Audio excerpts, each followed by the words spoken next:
Yeah. All right. Hey, thank you for coming. My name is Aris Ruff. I am an indie major with a focus on screen printing and storytelling. A lot of my practice delves into my lived experience as a queer mixed-race person. I grew up in Richmond, Virginia, very different from here, and my movement to San Francisco has really changed my life. It is amazing to be here. It's amazing to work here, and a lot of my work focuses and pulls from my movement, my transition, and it deals with cycles, coming to terms with things, like that. In my screen printing practice, I'm going to kind of bounce around my work because there are themes correlating across them that may not intersect with specific ones.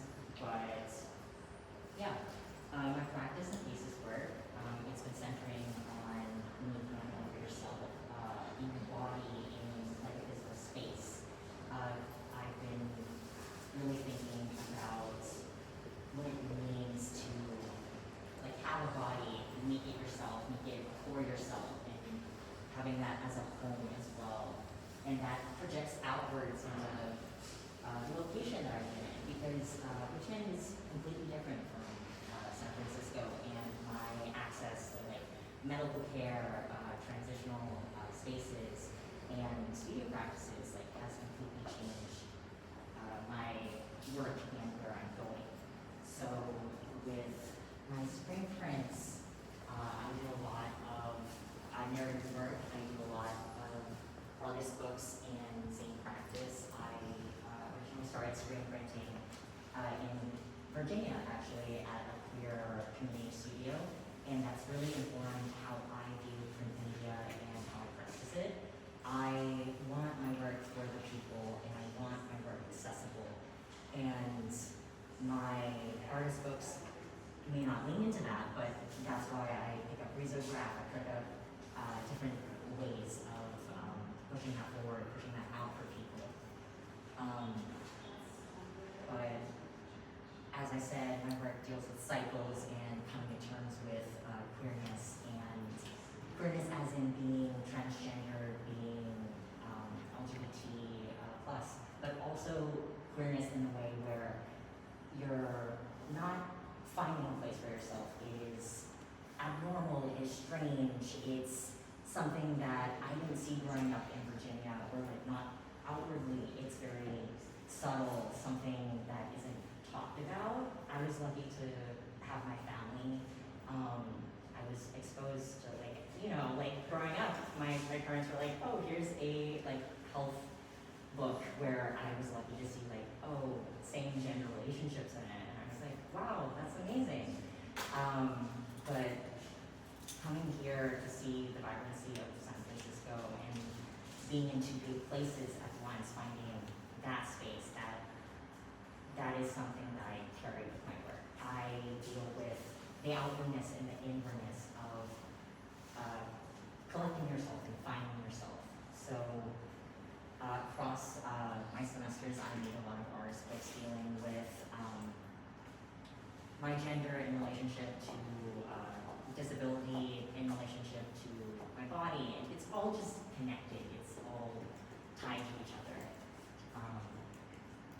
This one is centering on my early transition and dealing with finding that access, finding that source of feeling in myself, finding that home, and I was lucky to have that here and continue that. But when I moved to San Francisco in my first year, I was unable to continue transitioning with testosterone for about like 6 months because I wasn't able to find a doctor or like have the time support that I needed.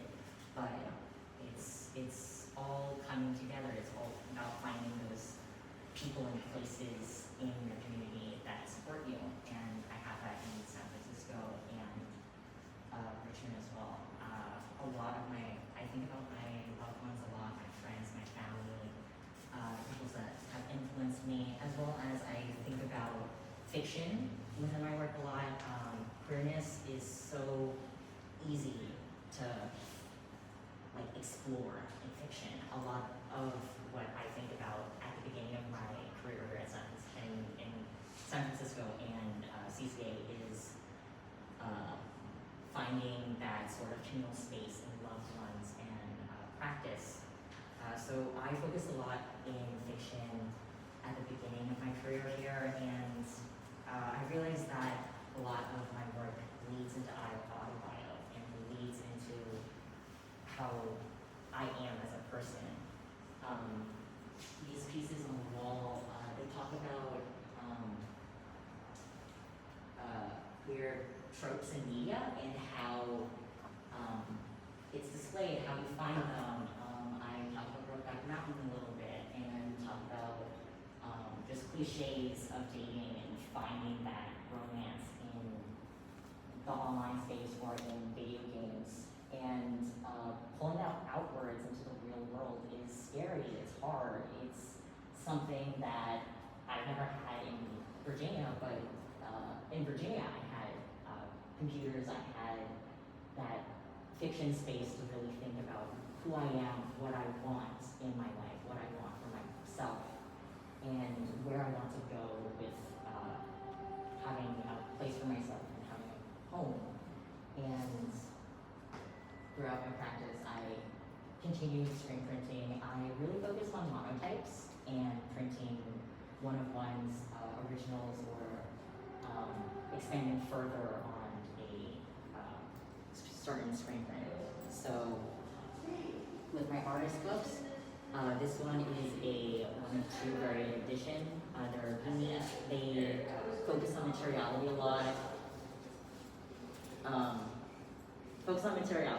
And being able to connect with people through touch and being able to experience a world that an artist makes with like a book and being able to make that myself and have people read it, that's super integral to my work and my practice. I want people to see my work as it is, but I also want them to see it as something that they can come away with and read into with their own experiences of like how growing up in like maybe a different country could feel like coming to Virginia or coming to the US. It's completely different, and there's like cultural and significant differences that really impact how you read and work.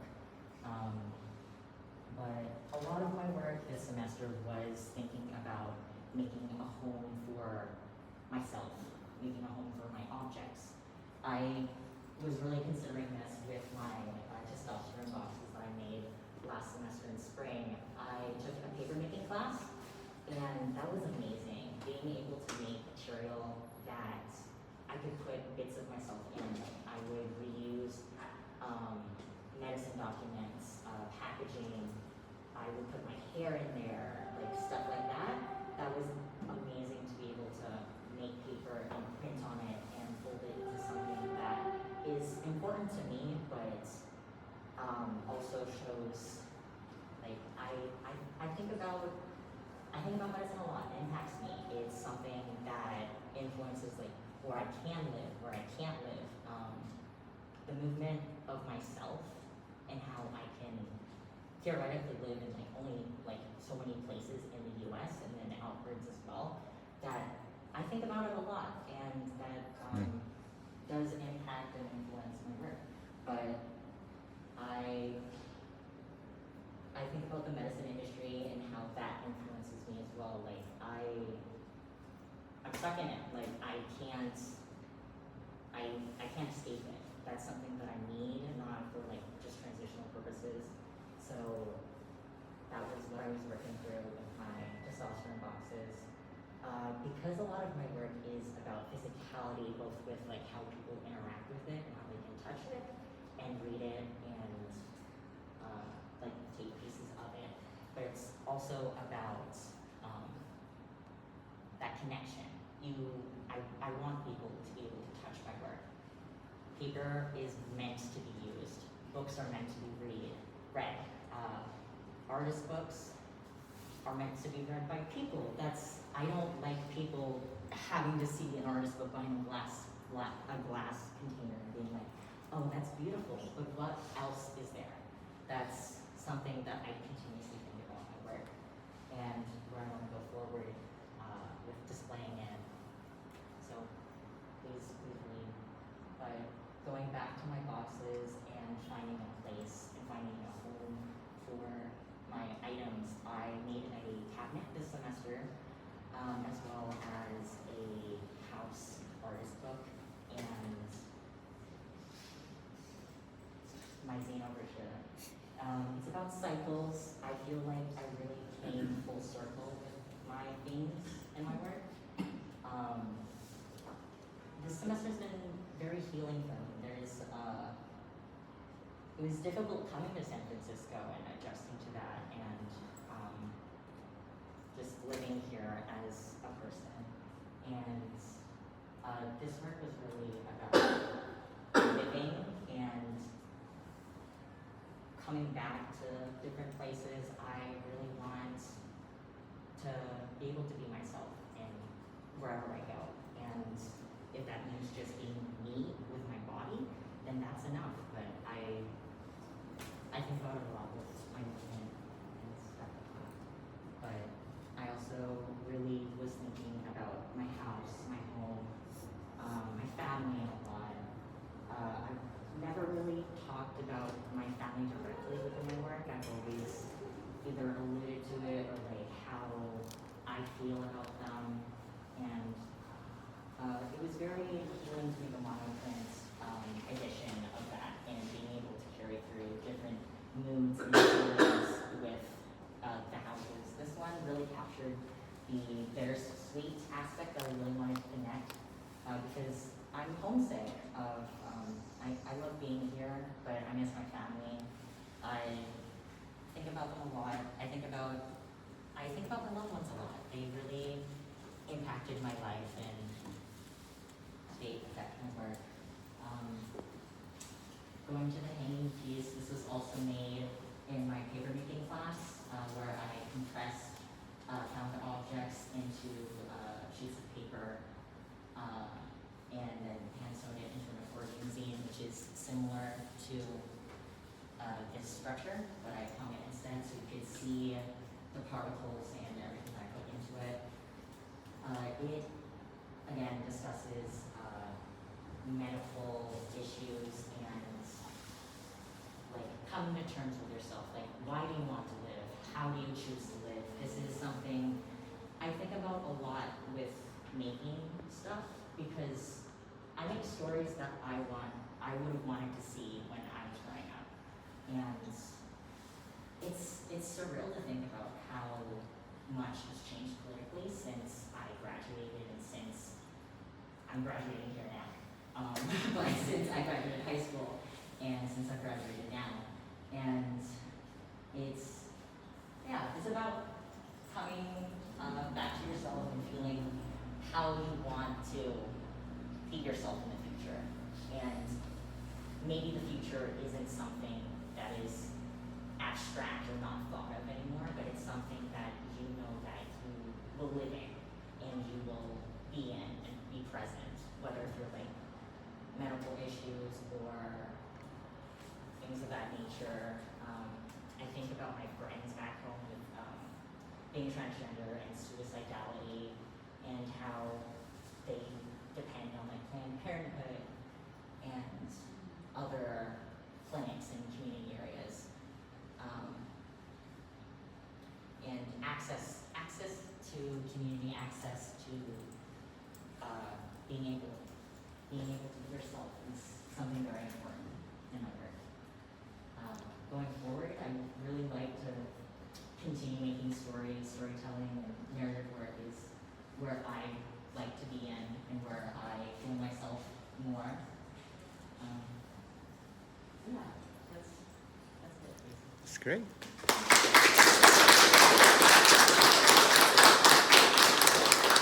So it's almost about time, so let's take one or two questions and then we're going to wrap up. Please.